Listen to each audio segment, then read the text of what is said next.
We continue the Abdullah Yusuf Ali translation of the Quran with Suwrah Munaafiquwn, the Hypocrites. In the name of God, most gracious, most merciful, when the hypocrites come to thee, they say, we bear witness that thou art indeed the messenger of God. Yea, God knoweth that thou art indeed his messenger, and God beareth witness that the hypocrites are indeed deceitful. They have made their oaths a screen for their misdeeds, and thus they obstruct people from the path of God. Truly evil are their deeds. That is because they believed. Then they rejected faith. So a seal was set on their hearts. Therefore they understand not. When thou lookest at them, their exteriors please thee, and when they speak, thou listenest to their words. They are as worthless and hollow pieces of timber propped up, unable to stand on their own. They think that every cry is against them. They are enemies, so beware of them. The curse of God be on them. How are they deluded away from the truth?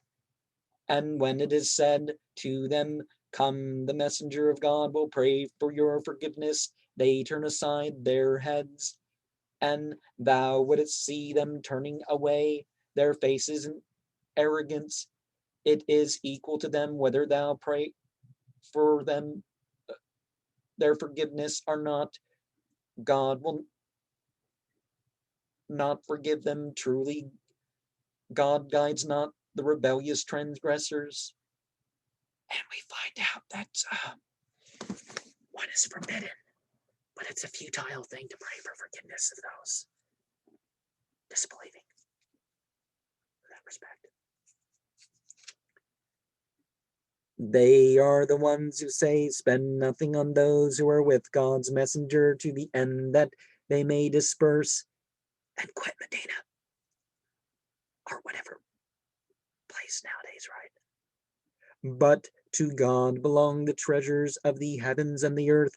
But the hypocrites understand not. They say, if we return to Medina, surely the more honorable element will expel therefrom the meaner. But honor belongs to God and his messenger and to the believers. But the hypocrites know not. O ye who believe, let not your riches or your children divert you from the remembrance of God. If any act thus, the loss is their own, and spend something in charity out of the substance which we have bestowed on you before death should come to any of you, and he should say, O my Lord, why didst thou not give me respite for a little while? I should then have given largely in charity, and I should have been one of the doers of good.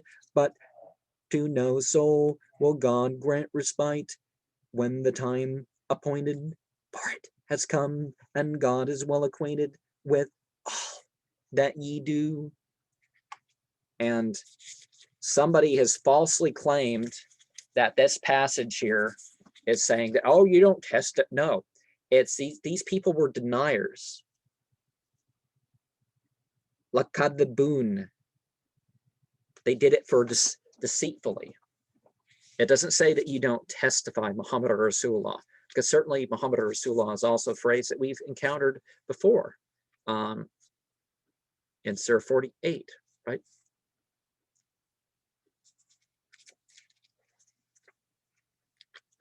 And wait, that's not the only place, is it? But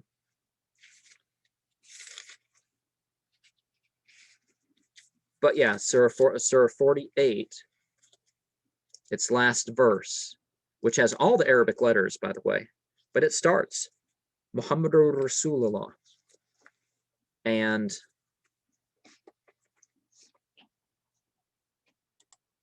47:2 implies it. 33:40.